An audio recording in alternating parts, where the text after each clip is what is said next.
2025, banlieue parisienne. Sophie, 35 ans, mène une vie paisible, du moins en apparence. Une vie qui bascule un mardi matin. Un message s'affiche sur son téléphone. Expéditeur inconnu. Juste 3 mots, je te vois. Sophie fronce les sourcils, pense à une mauvaise blague. Elle supprime le message. Mais le lendemain, un autre arrive, j'aime la nouvelle couleur de tes rideaux. Un frisson glacé parcourt son échine. Elle jette un regard paniqué vers sa fenêtre. Personne. Juste la rue tranquille et familière. Les jours suivants, le harcèlement s'intensifie.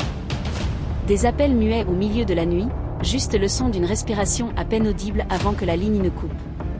Le matin, elle retrouve sa tasse à café préférée, celle qu'elle laisse toujours à droite de l'évier, posée sur la table du salon.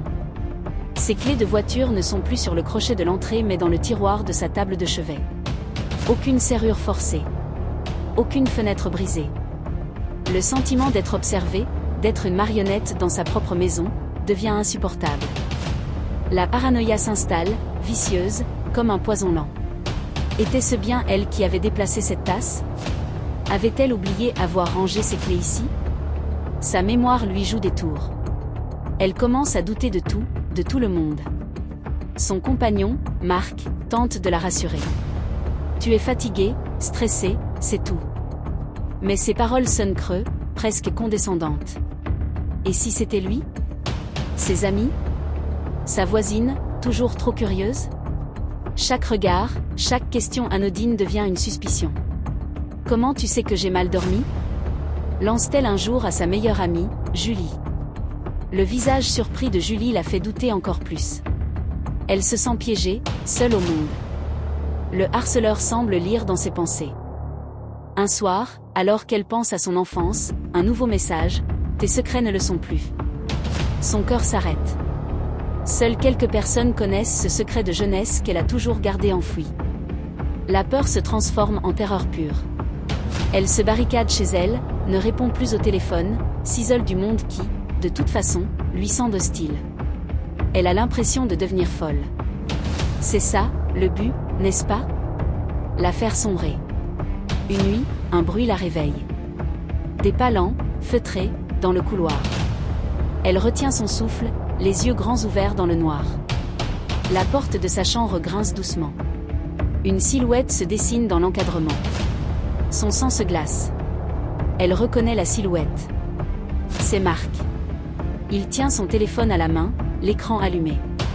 Elle le voit taper un message. Une seconde plus tard, son propre téléphone, posé sur la table de chevet, vibre. Sur l'écran, un seul mot, d'or. Le monde de Sophie s'effondre. C'était donc lui, depuis le début. L'homme qui partageait sa vie, son lit. Mais le cauchemar n'est pas terminé. Le lendemain, alors qu'elle prépare sa fuite, une notification apparaît sur l'ordinateur de Marc, laissé ouvert. Un email. L'expéditeur lui est familier. C'est Julie, sa meilleure amie. L'objet de l'email, phase finale. Sophie clique, les mains tremblantes. Elle lit. Elle lit les échanges entre Marc et Julie. Des plans détaillés, des messages qu'ils se sont envoyés pour se coordonner. Tout était calculé.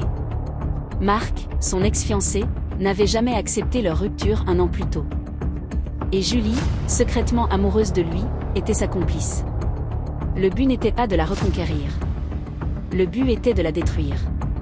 De la briser psychologiquement, de la faire passer pour folle aux yeux de tous, de l'anéantir de l'intérieur pour se venger.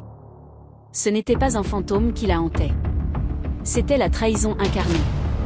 Cette histoire nous rappelle avec une violence inouïe que les monstres ne se cachent pas toujours dans l'ombre. Parfois, ils dorment à côté de nous. La plus grande terreur n'est pas celle qui vient de l'extérieur, mais celle qui n'est qu'en la confiance, le pilier de notre réalité, est pulvérisé. Si vous ou quelqu'un que vous connaissez subissez une forme de harcèlement, ne restez pas seul. Parlez-en, cherchez de l'aide.